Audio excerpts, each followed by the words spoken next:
So in today's video, I'm gonna go over the Xiaomi 13T Pro 3 weeks after it has been released, so pretty much after the whole hype about this phone. This video is gonna be based on a real-world usage of this phone as a daily driver from a travel filmmaker's perspective, where I took the phone just a couple of days after it released, which I got on the day of the release.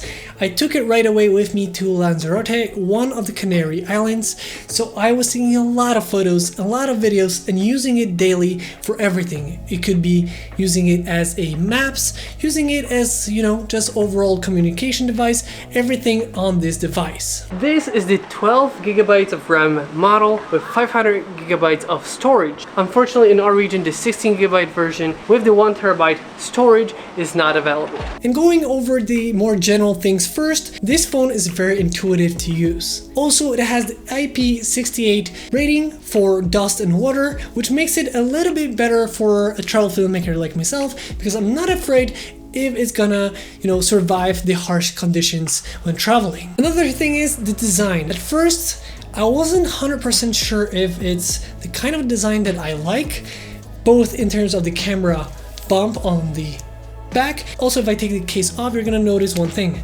Not only it's a fingerprint magnet, also it works like a glass. You can kind of see it reflects everything on the back. But with a case that you get in the box, you don't have that problem. It's safe and secure right away, and you have no fingerprint on the back. Right now, I'm actually loving the design, and after having it for those 3 weeks, I kind of found myself liking the back panel. I really like the way it looks, but that is something that is going to be different for everyone else. Also, the screen is 144 Hz, meaning that is very beautiful. It's very fast and responsive, and compared to my older phone, which was 90 Hz and another that was a 60 Hz, this 144 Hz AMOLED display, and being it is 1.5K crystal res display, means it's very, very sharp, very responsive, and being an AMOLED, it just makes it so that it's very beautiful in terms of colors, the blacks, the whites. Another thing that's great about this display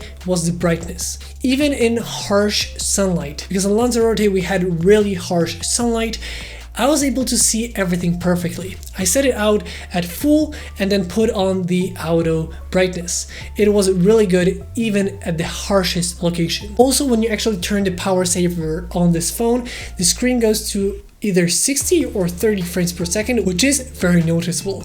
But I guess it's done so that you preserve as much juice as you can.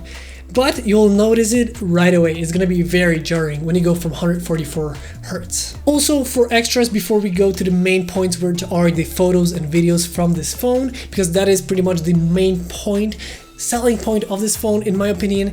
Well, for the extras, we have the in-screen fingerprint sensor, which is really quick and reliable, and it's situated at a very great place in terms of at least my hand, and I guess for a lot of people it's a little bit lower, but it's in a great place, usually where your thumb is gonna land on the phone anyway. Here you can actually set up the face unlock. It's very quick and very easy to unlock, but it's also very easy to accidentally unlock. I found myself a lot of times just trying to, turn around the phone to see the hour, and right away I just look at it and it's opened, even at a very harsh angle. Even if I'm not looking directly on it, it kind of is a very snappy face unlock, and you have to think if you actually want it on, because sometimes you just find yourself unlocking and unlocking it all the time, even if you just wanted to see the time or whatever is on your always on display. Also, another feature of this Xiaomi is the 120 watt charging. It is so fast. The 19 minutes that they stated is about correct. While it isn't as fast probably as the 19 minutes because I have all the different settings on, it still is literally just seconds. It's great because on a place like Lanzarote, where I'm traveling, doing all those different activities, it's great because you can just plug it in between those activities and have the phone pretty much ready all the time. The only thing is, at first I was not sure when to charge it when going to sleep. Usually I would put my charger in when going to sleep, but having a 20-minute charging, I didn't know what to do. But you can actually remedy this by charging it in the morning. You wake up, charge it, in that time you can go, do all the morning routine that you have, and then the phone is ready to go. In terms of size and shape, I think it's a very good handling phone. It's a little bit on the heavier side, but it feels very good in hand, at least for me. I know for some it could be too big, or for some it could be too heavy. I feel like it's more in a direction, I would say, into the iPhone direction, the Pro Max version, which is a little bit more chunky. This is like a mixture of my previous phone, which was the Oppo Reno 6 Pro, and the iPhone 14, 15, whatever you have. Because in one way it's a little bit more, like a flat screen with, straight bezels, but then you have the back side, which is a little bit more like the Oppo that I had, which is a little bit more curved, a little bit more comfortable for your hand. So it's a really nice compromise of getting two different styles of a phone into one. And one more thing I really like about the general working of this phone is the super wallpapers. As you can see, this is a wallpaper, and when I click it off, it just goes into like this mode, and if I click it again, it just goes into closer until I lock it. And I know this isn't like the most important feature, but just having this makes this phone feel so much more futuristic. I feel like seeing that mountain landscape go in and out of focus, coming closer to you, moving around, it just feels like instead of having like a flat picture and then having another flat picture as another wallpaper, this makes the phone seem a little bit more like it is a 3D phone, because I see the mountain in the distance. Once I get the phone closer, it comes closer to me. And also, if you're already on the phone, if you click around, the mountains in the back and the clouds move around. Also, the weather is changing depending on the weather that you have. For example, it's already dark outside, it's dark in here. When it's a sunset, you have a sunset here. It just makes it a little bit more living. And that is something that I really found to love about this phone and the way it works. And overall, the experience with Xiaomi 13T Pro is very smooth, reliable, and everything works great. I know there are people that are against the software that you have here on top of the Android experience. I am not actually against it. I kind of like it the way it is. And now, the most important part that you probably got here for, which is the photos and videos, because that is the main seller of this phone probably. And the Leica collaboration with a 15 megapixel main camera, 15 megapixel telephoto lens, and a 12 megapixel wide angle lens. But actually, how good is it? In my opinion, the cameras for portraits and overall like every daily shooting is so good. Because the main sensor is a little bit bigger, you get a nice bokeh, which means the background blur, but that is natural. It is not a fake one that is added in post.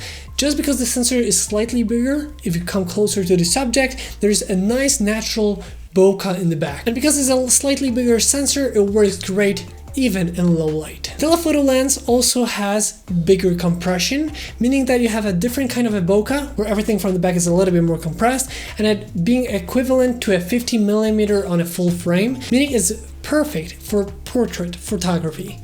The only problem I have with this is because it's a telephoto lens, I would kind of wish it was a little bit more than a 50mm, because I know from using a full frame camera that 50mm isn't, for me at least, a very zoomed in kind of a picture.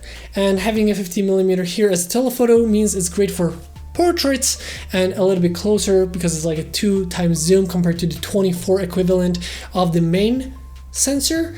Well, the 50mm on this means it's great for photos and videos, but also could have been a little bit more. Either having another sensor to have a little bit more zoom, or maybe have this one a little bit more. It's a compromise that is hard to make, so I would say this is still great because having a main and telephoto 50 megapixel cameras is great. Also, the wide 12 megapixel camera I think is great for what it is. It's an extra sensor, extra camera that you have for those times where you just want to capture a little bit more in the landscape that you're at, which was really good for showing around where I am in the world right now. And here we come to a certain aspect that is unique to this phone.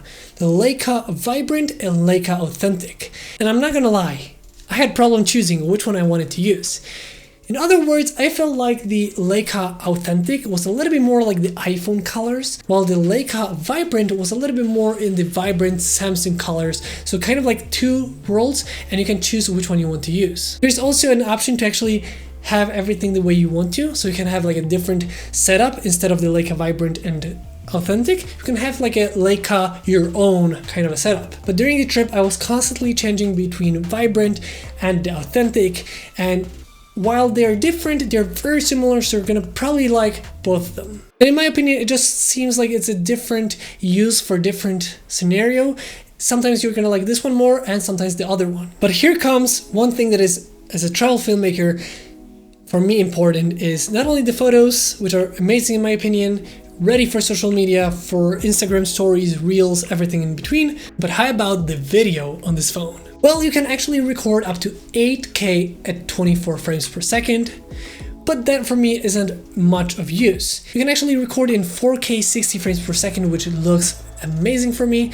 This is the one that I like to use for general, like if I know I'm gonna probably want to use that kind of footage on my video in case I wanted to use it, this one looks really good. You can also record in 4K 30 frames per second and 10-bit with log. And this log footage, while it's flat, it preserves more details in the shadows and highlights. You can also use the built-in LUT, which is the converting to Rec 709, so right away you have something to work with. The only thing that I was nitpicking about this kind of footage was that 1, you cannot use the wide angle, 2, you cannot use the telephoto, and 3, it's in 30 frames per second, so I cannot use 60 frames per second. But then again, this is a phone, and at this price, there is no way you would make more. And let's be honest, what other phones have like 4K 60 frames per second in log? I know iPhones can do it with an external SSD, but like I said, this is kind of like a nitpicking coming from a full frame camera, and this is still more than enough from a phone like this. And you can also record in HDR10+, meaning you can have nice shadows and highlights in your videos. And also it looks really good in low light on the main sensor because it's bigger, and the other ones are gonna be different depending on the lighting situation. But there is a software option that you can actually enable where the software will find out if it's good for telephoto lens or the main sensor. So if you want to zoom in but it's not really good for the telephoto, it's gonna keep you on the main camera sensor. In other words, there's some pro features for video from this phone. The recording from this phone is very, very good. And one other nitpick that I have for this phone is the 4K 60 frames per second recording is only on the main camera and the telephoto, the two bigger ones, but it's not on the wide angle. You can only record in 4K 30 frames per second or full HD in 60 frames per second. So you cannot go for 4K 60 on all of them. But that is still nitpicking. I feel like this is still great for a phone like this and at this price point. In my opinion, as a travel filmmaker, this is a phone that I am safe with while traveling. I found myself a lot of times when I really quickly need to have some kind of footage and that I wanted to get it quickly without getting the camera out, I would just whip out the camera on the phone and that would be more than enough for the footage that you want. And with all the options that you have, you know, the pro settings and having the 10-bit log footage, this can really deliver great quality content. It's crazy to think a phone like this can deliver such nice picture quality, both in terms of photos and videos, and also performs so good. So if you want to have an Android phone that has top of the line specs with great photo and video performance and overall great performance at a great price, this phone is the one to get. All those features make this phone great for me as a travel filmmaker. I can charge it fully in a couple of minutes, great video and photo performance from the cameras,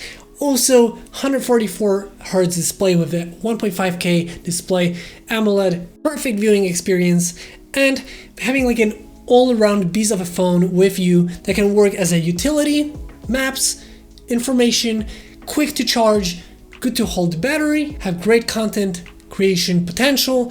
In a phone like this at this price, for me, that's a no-brainer. I really am falling in love with this phone even more every single day. And better yet, in the package you get the case, you also get the 120-watt charger right away in the package. Xiaomi really made a beautiful piece of a device with the Xiaomi 13T Pro. And I cannot wait to take it on more adventures and use it as my daily driver. With that being said, I hope you guys enjoyed this video. If you did, don't forget to like, comment, and subscribe. I hope you guys enjoyed this video once again, and I'll see you next time.